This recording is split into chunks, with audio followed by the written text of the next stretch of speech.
신약 성경 누가복음 24장입니다.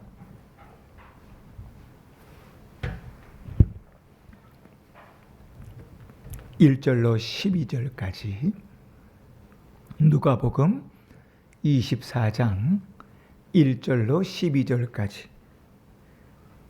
제가 봉독할 때 하나님의 음성을 들으시길 바랍니다. 신약 성경 139쪽 누가복음 24장 1절부터 12절입니다. 계명을 따라 안식일에 쉬더라.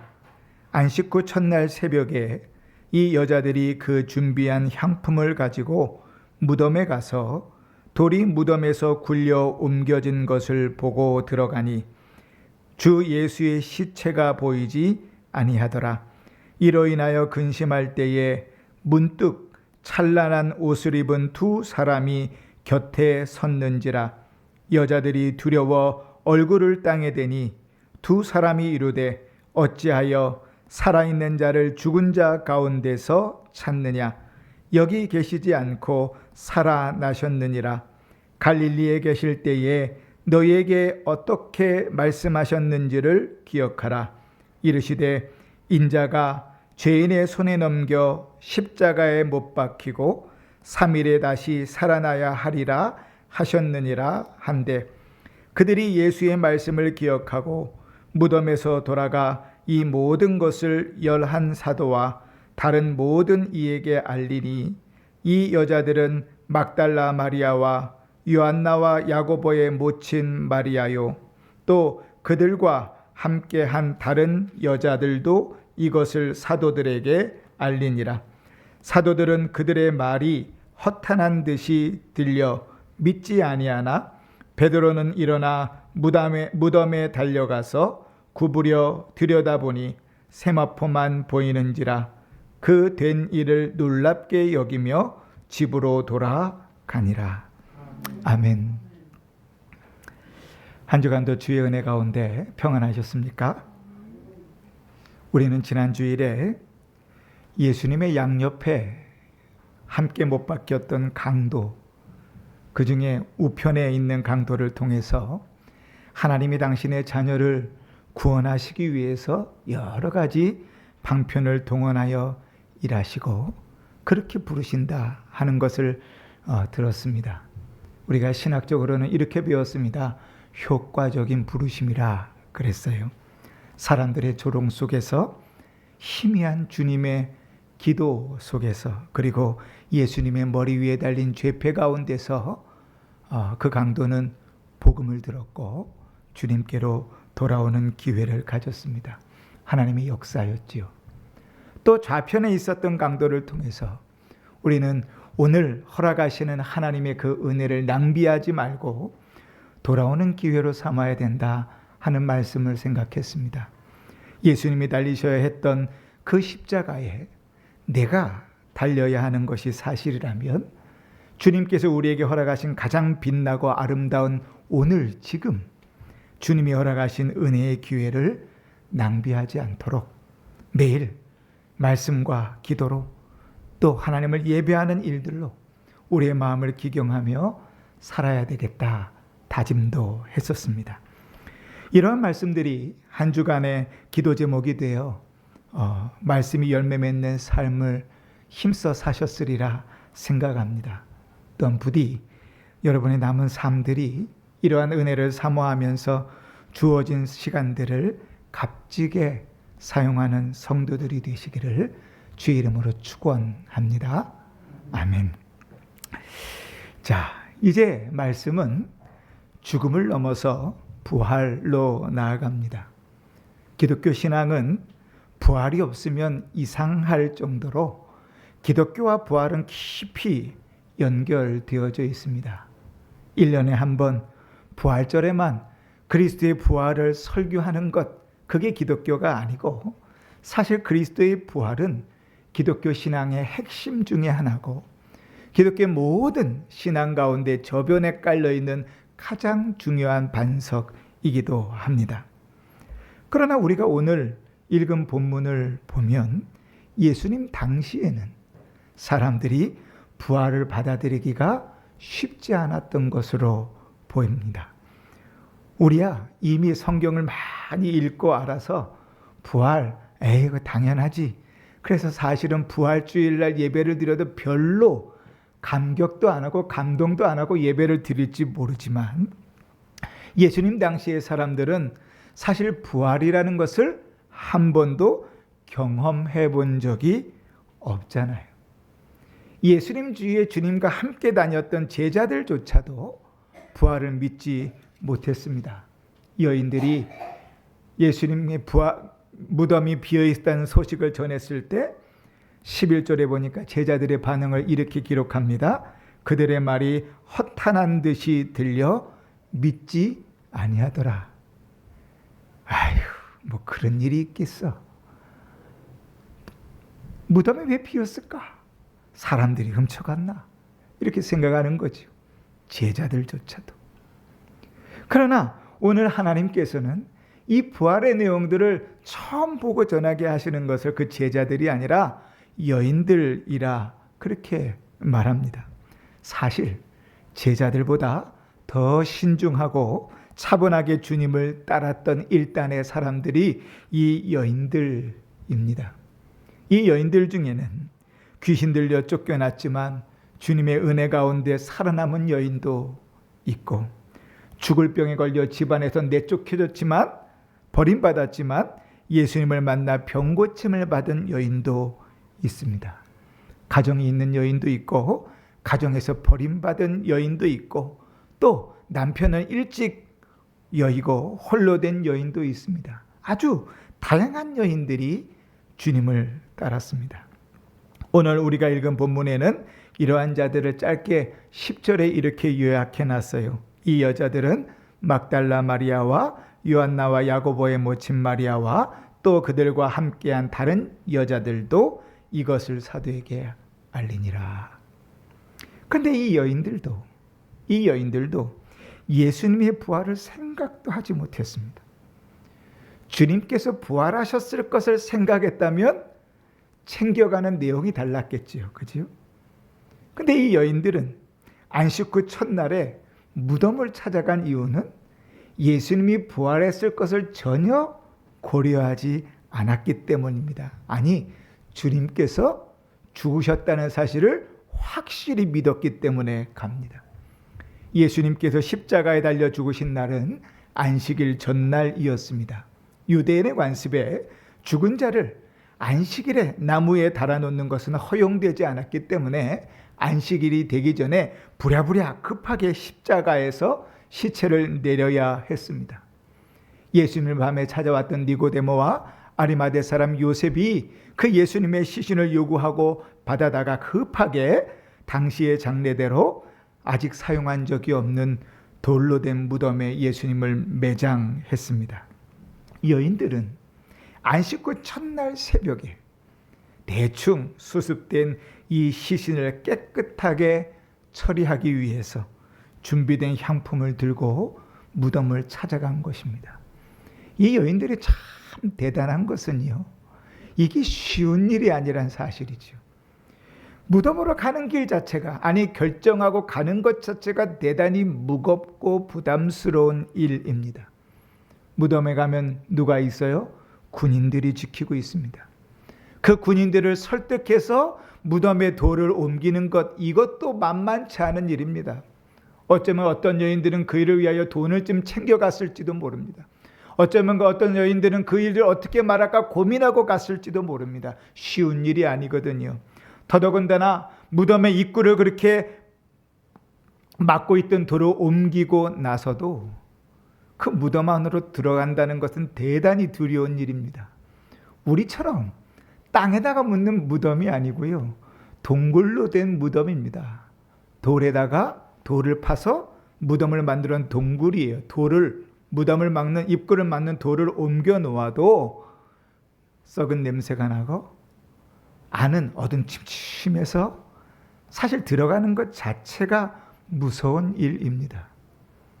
저희는 예전에 중고등학교 때 수련회를 가면 청년부 형들이 와가지고 저녁이 되면 점호도 하고 군기도 잡고 그리고 이제 하던 일 중에 하나가 뭐냐면 그 기도원 뒤에 공동묘지 같은 게 있으면 담력 훈련이라 그래서 애들을 글로 보냅니다. 그러면 이제 선배들이 다 거기 이게 있다가 막 놀래키고 이런 일들을 했었어요. 밤에 빛도 없는데 무덤가에 가는 게 참 쉽지 않은 일이지요. 근데 이 팔레스타인의 무덤은 동굴 안에 있다고요. 그러니 이 여인들이 새벽에 그 냄새나고 어두운 무덤을 걸어 들어간다는 것 자체는 대단히 두려운 일입니다. 그러나 이 여인들은 주님을 사랑하는 마음에, 그치? 주를 따르는 그 열심에 그 새벽에 그 길을 가는 것입니다. 그러나 여인들이 그 무덤에 도착했을 때는 입이 돌이 옮겨져 있었습니다. 그뿐 아니라 그 무덤 안에는 시체가 없었습니다. 오늘 2절 3절에 보니까 돌이 무덤에서 굴려 옮겨진 것을 보고 들어가니 주 예수의 시체가 보이지 않더라. 이 여인들은 이렇게 생각했습니다. 예수님의 시체를 어떤 사람들이 가져갔다고 생각했어요. 예수님의 부활을 믿지 못했을 뿐 아니라 아예 생각 자체를 못했으니 시체가 없다는 것은 누군가가 그 시체를 가져간 것이라고 생각했습니다. 그런데 여러분, 예수님께서 부활하신 일이 모두에게 감추어진 비밀이었는가? 아닙니다.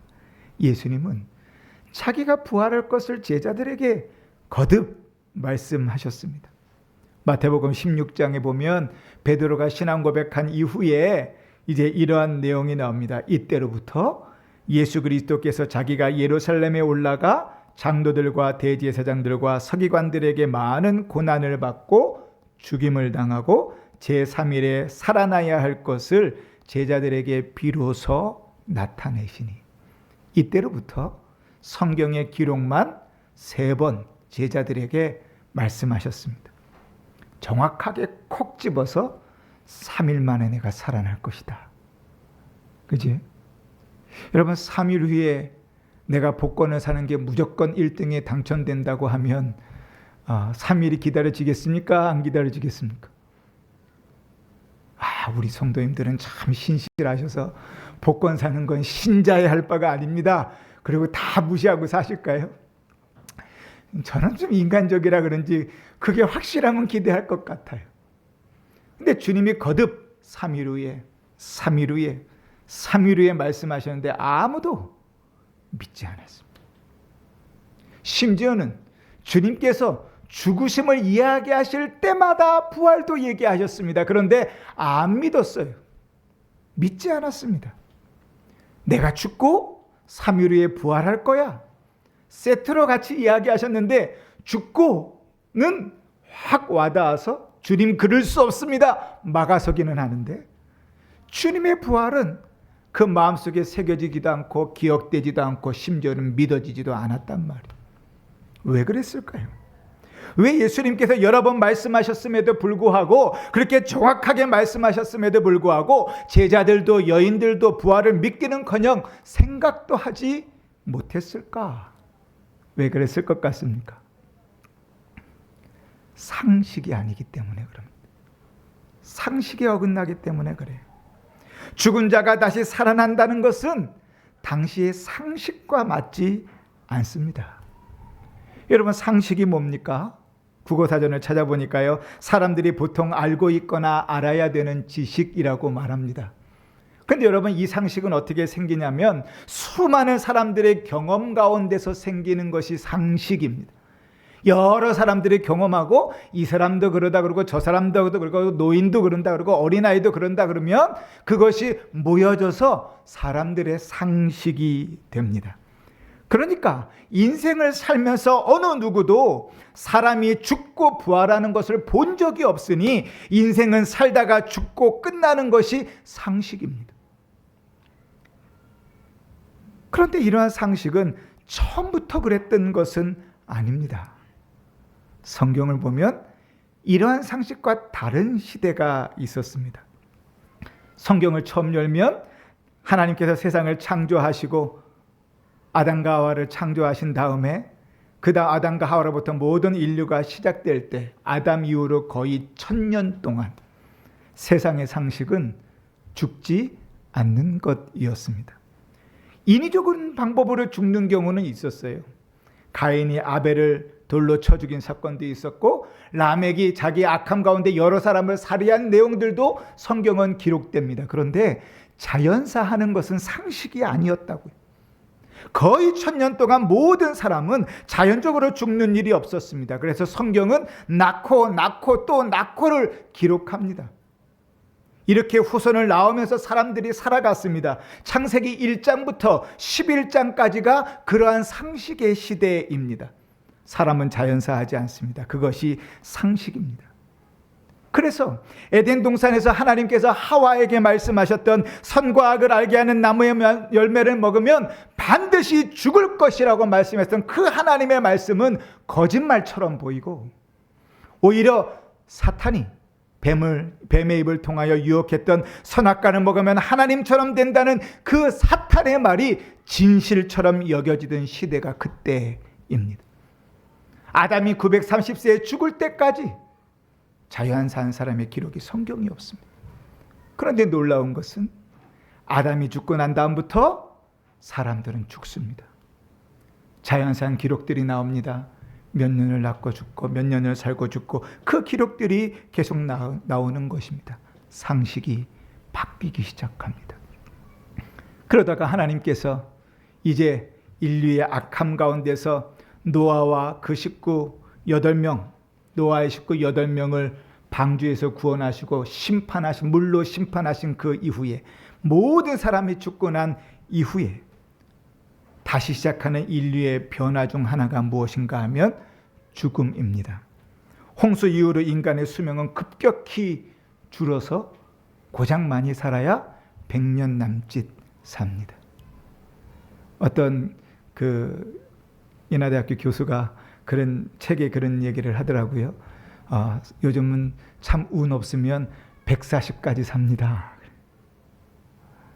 그러나 창세기 1장부터 11장까지 살아왔던 시대에 보면 아주 그 수명이 줄은 것이죠. 그러면서 그 이후로 예수님이 초림하실 때까지, 사람의 몸으로 이 땅에 오실 때까지 그 상식은 유지됩니다.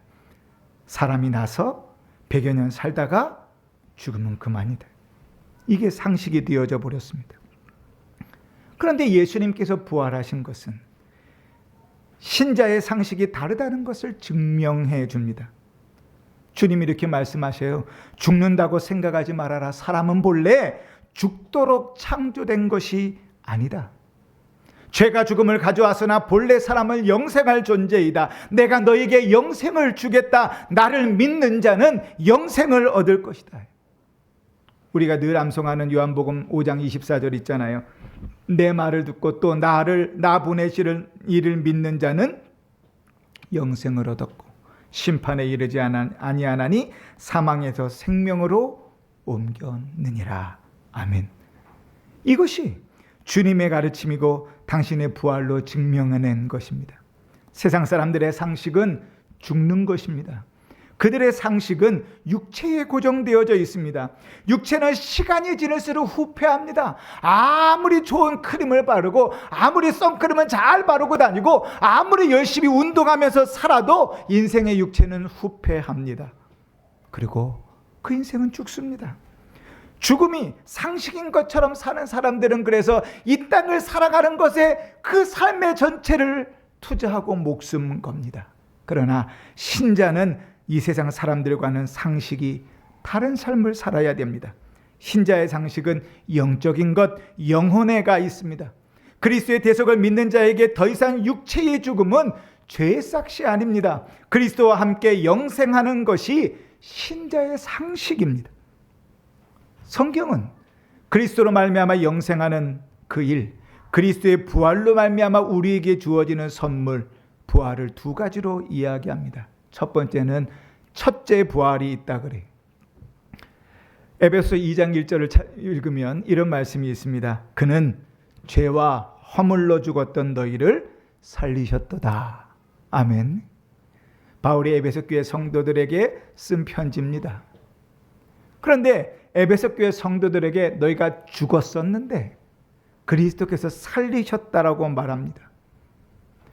에베소 교회 성도들은 복음을 듣고 예수를 믿기 전에도 무역하며 살고 맛있는 음식 찾아 먹으면서 살고 문화생활도 영위하고 심지어는 이방신들을 섬기며 종교생활도 하던 자들이었습니다. 육체로는 산 자들이었습니다. 죽은 자가 아닙니다. 그러나 바울은 그들이 죽었었다 이렇게 표현합니다. 왜입니까? 그들의 영적인 상태가 죽은 것이기 때문에 그래요. 하나님과 상관없는 삶, 그리스도로 말미암아 생명이 없는 삶은 죽은 삶입니다. 몸을 중심으로 표현하는 것이 아니라 영적인 관계의 표현이고 영적인 상태를 두고 하는 표현입니다. 한밤중에 예수님을 찾아왔던 니고데모에게 예수님께서 거듭나야 한다고 말씀하신 의미도 같은 말입니다. 거듭난다는 것, 중생한다는 것은 영적으로 살아난다는 것을 말합니다. 그리고 성경은 그것이 첫째 부활이라 이렇게 말합니다. 요한계시록 20장에 보면 이렇게 표현합니다. 이는 첫째 부활이라. 이 첫째 부활에 참여하는 자들은 복이 있고 거룩하도다. 둘째 사망이 그들을 다스리는 권세가 없고 도리어 그들이 하나님과 그리스도의 제사장이 되어 1000년 동안 그들과 그리스도와 더불어 왕노릇하리로다. 첫째 부활을 한 자들은 둘째 사망, 육체의 죽음이 다스리는 권세가 없다는 거예요. 첫째 부활을 한 사람들은 영적으로 이미 부활한 자들이라 영원히 살 것이라고 성경은 우리에게 가르칩니다. 그래서 우리는, 성도는 첫째 부활에 참여한 자들입니다. 성도는 그리스도의 부활에 참여한 자들입니다. 교회는 그 그리스도의 부활에 참여한 자들이 머리이신 그리스도를 중심으로 모인 곳이 교회입니다. 그런데 성경은 또 둘째 부활을 이야기합니다. 첫째 부활이 우리가 영적으로 산 것이라면 성경이 말하는 둘째 부활은 우리의 육체의 부활입니다. 우리가 예배를 드리면서 사도신경으로 우리의 신앙을 고백했죠. 그 신앙의 고백 끝에 뭐라고 고백했습니까? 몸이 다시 사는 것과 영원히 사는 것을 믿습니다. 이게 성경이 우리에게 가르친 부활에 대한 가르침입니다. 몸이 다시 사는 것, 우리의 몸이 부활하는 일이 분명히 있다고 말합니다. 고린도전서 15장에 보면 20절에 이렇게 말합니다. 그러나 이제 그리스도께서 죽은 자 가운데서 다시 살아나사 잠자는 자들의 첫 열매가 되셨도다. 첫 열매가 되셨다는 것은 그 다음에도 그 열매가 맺힌다는 거지요. 여러분, 나무가 있습니다. 그냥 나무만 봐서는, 앙상한 가지만 봐서는 이게 무슨 열매를 낸 나무인지 잘 모르지요. 저같이 이 식물에 문외한 사람은 더더군다나 그렇습니다. 그냥 다 좀 갈색인 것은 나무요, 녹색인 것은 잎이라 생각하는 것이 저의 상식인데, 그런데 그 뭔지 모르겠는 나무에 사과가 하나 딱 열렸습니다. 그러면 우리는 뭘 합니까? 아, 이거 사과나무구나. 그 옆에도 뭐가 열릴 것을 기대합니까? 사과가 열릴 것을 기대하죠. 처음에는 사과가 열렸는데 그 다음에는 배도 열리고 복숭아도 열리고 그 다음에 포도도 열리는 나무는 없습니다. 그런 나무가 있으면 너무 좋겠는데, 우리 예배당 앞에다 좀 심어놓고 성도님들이 절기마다 따 먹으면 좋겠는데 그런 열매는 없습니다. 첫 열매가 맺히면 그 다음 열매들은 그런 것이에요. 그리스도께서 부활하셔서 첫 열매가 되셨다는 것은, 잠자는 자들의 첫 열매가 되셨다는 것은 우리도 그렇게 부활할 것을 말합니다. 그러면 그리스도께서 어떻게 부활하셨습니까? 육체로 부활하셨죠. 주님께서 부활하셨는데 하얀 귀신 같은 그림자로 우리 앞에 나타나셨습니까? 아닙니다. 상은을 그대로 소유하시고 음식도 먹으시고 대화도 하시고 심지어는 눈으로 제자들이 봤는데 예수님이신지 알아볼 수 있을 정도로 우리의 육체와 연속성이 있습니다. 그러나 우리의 육체와 똑같지는 않습니다. 연결되지 않는 불연속성도 있습니다. 고린도전서 15장에 보면 이렇게 표현합니다. 죽은 자의 부활도 그와 같으니 썩을 것으로 심고 썩지 않을 것으로 다시 살아나며 욕된 것으로 심고 영광스러운 것으로 다시 살아나며 약한 것으로 심고 강한 것으로 다시 살아나며 육의 몸으로 심고 신령한 몸으로 다시 살아나나니 육의 몸이 있은즉 또한 영의 몸도 있느니라. 요즘은 모두가 다 화장을 하잖아요. 화장을 하고 났는데 부활했단 말이죠. 그럼 어떤 얼굴로 부활하겠습니까? 여러분은 어떤 얼굴로 부활하고 싶습니까? 그렇죠? 분명히 육체는 부활하고 알아는 볼 수 있는데, 그런데 그 부활체는 지금 우리가 갖고 있는 육체와는 다른 것입니다. 예수님이 엠마오로 가는 두 제자와 함께 있다가 제자들이 모여있는 문을 걸어 담근 집안에 그냥 들어가셨던 것처럼 말이죠. 그러나 확실한 것은 성경은 우리에게 첫째 부활과 둘째 부활을 명확하게 가르치고 있다는 사실입니다. 그러면 여러분, 우리가 부활을 믿는다, 그리스도의 부활을 믿는다, 우리의 부활을 믿는다고 하면 그 신자는 어떻게 살아야 되겠습니까? 첫 번째로 첫째 부활에 참여한 자라면 우리의 삶이 달라야 됩니다. 죄와 허물로 죽었던 우리를 살리셨으면 산자로서 다시 죄와 허물로 돌아가서는 안 됩니다. 첫째 부활에 참여한 자들은 그렇게 사는 자들입니다. 그러나 안타깝게도 첫째 부활에 참여한 자라고 해서 죄를 짓지 않고 살 수는 없습니다. 우리는 그렇게 착각합니다. 신자라면, 신앙생활을 오래 했으면, 직분자라면, 목사라면 그런 잘못을 하지 말아야지, 그래야 구원받은 성도지. 우리는 그렇게 착각합니다. 세상 사람들이 교회를 개독교라고 이야기하는 것도 그렇습니다. 세상 사람들이 보는 상식에 교회는 그러면 안 되는데 이런 상식들이 있거든요. 권사는 그러면 안 되지, 집사는 그러면 안 되지, 목사는 그러면 안 되지, 이런 상식이 있거든요.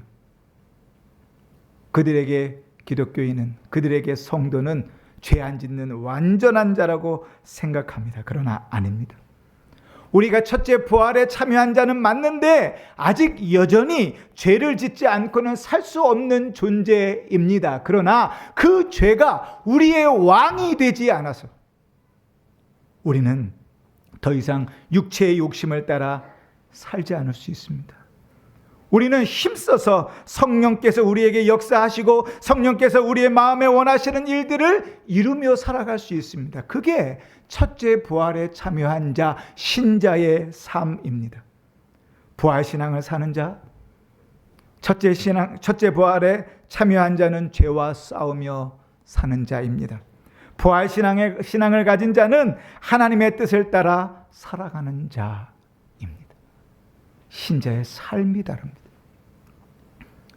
두 번째로 둘째 부활에 참여한 자로서 우리는 어떻게 살아야 됩니까? 더 이상 우리에게 육체가 전부가 아닙니다. 그죠?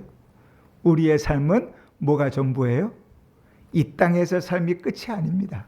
영원한 삶을 삽니다. 이 땅에서 살다가 육체가 멈춰서더라도 몸의 부활을 맞이하게 될 것입니다. 여러분, 영화나 드라마를 보면 주인공 있잖아요. 옛날에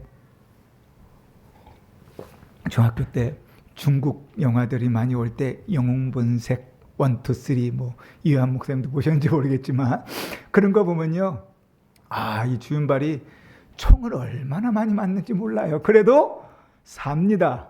물론 죽는 편도 있지만 왜 사냐면 주인공이거든요. 주인공은 어떠한 고난과 역경과 어려움을 당해도 삽니다. 하나님 나라에서 그리스도의 대속의 주인공이 누굽니까? 우리입니다. 이 땅을 살아가면서 우리 육체가 죽더라도 우리는 영원히 삽니다. 왜냐하면 주님께서 우리를 주인공으로 삼으셨으니까요. 우리가 아까 읽었던 고린도전서 15장에는 그래서 성도의 육체의 삶을 심는 삶이라고 말합니다. 이 땅을 살아가는 동안에 우리가 살아가는 모든 것, 우리가 누리고 있는 모든 것은 부활한 이후에 누리게 될 모든 것을 위하여 심는 것이라 이렇게 말합니다. 썩지 않을 것으로 심고, 썩을 것으로 심고 썩지 아니할 것으로 다시 살아나며 욕된 것으로 심고 영광스러운 것으로 다시 살아나며 약한 것으로 심고 강한 것으로 다시 살아나며 육의 몸으로 심고 신령한 몸으로 다시 살아나나니. 우리에게 주어진 이 육체의 삶은 이제 죽음으로써 비로소 끝나는 삶이 아니라, 이제 죽음으로써 우리의 인생은 모든 것이 끝났다가 아니라 영원한 삶 가운데 부활의 몸을 입고 살아갈 그 삶을 위하여 심는 삶입니다. 그래서 이 육체의 이 삶 가운데 그리스도의 복음도 듣게 하시고, 그래서 그리스도의 육체의 삶 가운데 하나님도 예배하여 천국에서 예배를 맛보게도 하시고, 우리에게 허락하신 시간과 여건과 환경들 속에서 이 땅에서 열심히 힘어 누릴 것을 기대하며 살아가게 하시는 것입니다.